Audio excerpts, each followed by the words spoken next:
प्यारे प्यारे दोस्तों, नमस्कार। स्वागत है आप सभी का मेरे YouTube चैनल में। और आज का हमारा टॉपिक है संकट के समय सक्षम नेतृत्व की ढाल। किसी भी इंसान की इच्छा शक्ति और दृढ़ संकल्प उसे भिखारी से राजा बना सकती है। इस मुश्किल समय में जब सारी दुनिया एक अनजाने से शत्रु से लड़ रही है और तब शासनाध्यक्षों की परस्पर तुलना नहीं की जानी चाहिए। फिर भी एक भारतीय होने के नाते यह गौरव बोध होता ही है कि अपने त्वरित निर्णयों की बदौलत प्रधानमंत्री नरेंद्र मोदी अग्रिम पंक्ति पर खड़े होकर नेतृत्व देने वाले नायक के रूप में उभरे हैं। यूरोप में मृत्यु का भयावह रूप सभी देख रहे हैं और अब वही विभत्स नाच अमेरिका में हो रहा है। ऐसे समय भारत में कोरोना संक्रमित मरीजों की संख्या कम कैसे रह गई, यह शोध और आश्चर्य का विषय बन गया है। हो सकता है कि आगे कभी पता चले कि भारतीयों के खान पान और जीवन शैली ने उन्हें कोरोना से बचा लिया, लेकिन इतिहास मोदी को उनके द्वारा लॉकडाउन के फैसले के लिए पूरे नंबर देने वाला है। इतनी विपुल जनसंख्या वाले देश को एक लंबी अवधि तक बंद करने का निर्णय सरल नहीं था, लेकिन मोदी को कड़े फैसलों के लिए ही जाना जाता है। लोग याद करने बैठेंगे तो भी याद ना कर सकेंगे कि इससे पहले कब किसी नेता की अपील पर दो बार सारा देश एकजुट हो गया। प्रधानमंत्री ने कहा तो लोग थाली बजाने निकल पड़े। उन्होंने कहा तो लोगों ने चैत में दिवाली से मना ली। कोरोना से युद्ध के तरीके के साथ ही मोदी की सामूहिक अपीलों ने फिर उन्हें जन नेता सिद्ध कर दिया। उनकी उपलब्धि यह रही कि उन्होंने कोरोना से होने वाली विभीषिका का पूर्वानुमान लगा लिया, विपदा की प्रतीक्षा नहीं की, बल्कि उसके निदान के लिए योजना बनाई और उसके क्रियान्वयन में जुट गए। जब पूरा देश निश्चिंतता में जी रहा था, तब वह कोरोना के संभावित खतरों से निपटने के निर्णय ले रहे थे और जनता के सक्रिय संवाद की भी योजना बना रहे थे। इस पूरे विपदा काल में केंद्र सरकार बहुत चपल दिखी। फरवरी माह से ही मोबाइल फोन एवं अन्य प्रसारण माध्यमों में कोविड-19 की रोकथाम एवं उससे बचने के संदेश और सलाह प्रसारित होने लगी थी। स्वयं प्रधानमंत्री ने होली न मनाने का निर्णय लेते हुए सभी को सोशल डिस्टेंसिंग यानी सार्वजनिक मेल मिलाप से परहेज करने का संदेश दिया था। इस बात को सभी समझते हैं कि भारत की सामाजिक संरचना ऐसी है कि यहाँ लोग सामूहिकता में जीते हैं, एक साथ रहते हैं और आमतौर पर नियम नहीं मानते। लोगों की आदत नियम तोड़ने की होती है। ऐसे में सोशल डिस्टेंसिंग यानी शारीरिक दूरी का पालन करना आसान नहीं। फिर भी प्रधानमंत्री के संदेश को लोगों ने पूरे मन से ग्रहण भी किया और उस पर अमल भी। यह आसान नहीं था, किंतु जिस प्रकार जागरूकता जनता ने शारीरिक दूरी के महामंत्र को आत्मसात किया, वह अपने आप में अद्भुत है। इसके लिए प्रधानमंत्री ने लॉकडाउन के विस्तार की घोषणा करते समय जनता को धन्यवाद भी दिया। भारतवर्ष पहला देश था जिसने विदेश यात्रियों पर रोक लगा दी थी। जनवरी के अंतिम सप्ताह में ही हवाई अड्डों पर चेकिंग प्रारंभ हो गई थी।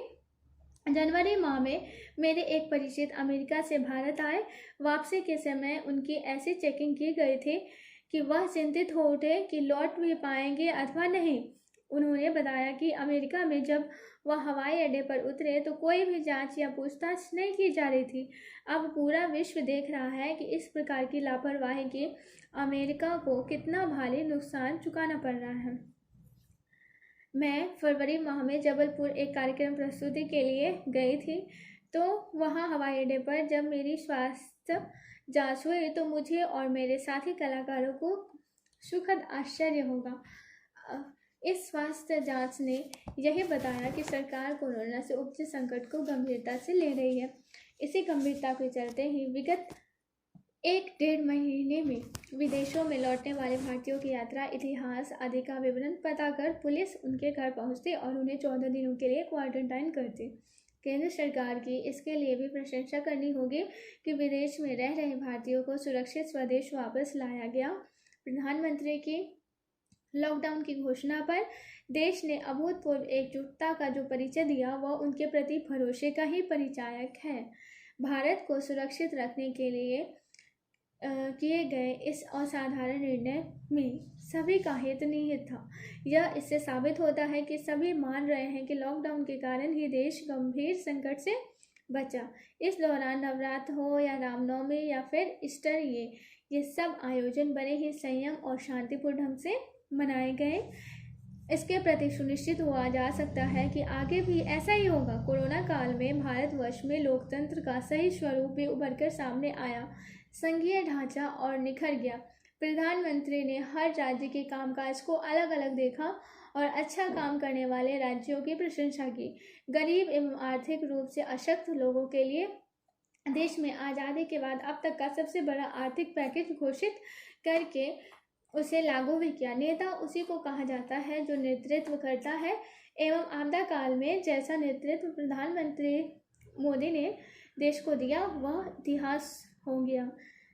कोरोना के कारण असाधारण परिस्थितियों का सामना कर रहे देशवासियों के मनोबल को बढ़ाने के लिए प्रधानमंत्री ने समय समय पर डॉक्टरों, स्वास्थ्यकर्मियों, सफाई कर्मियों, पुलिसकर्मियों और मीडिया के साथ आम जनता का लगातार उत्साह बढ़ाया। विपत्ति काल में देश का चरित्र भी खुलकर सामने आता है। कोरोना से पहले देश कहीं न कहीं राजनीतिक मतभेदों एवं आरोप प्रत्यारोप से जूझता नजर आ रहा था, लेकिन अब वह जिस प्रकार एक होकर उठ खड़ा हुआ वह प्रधानमंत्री के सशक्त नेतृत्व का परिणाम है। बहुत दिन नहीं बीते जब विश्व में भारत की छवि मांगने वालों से में थी, लेकिन आज हमारा देश अमेरिका और यूरोप को दवाओं की आपूर्ति कर रहा है।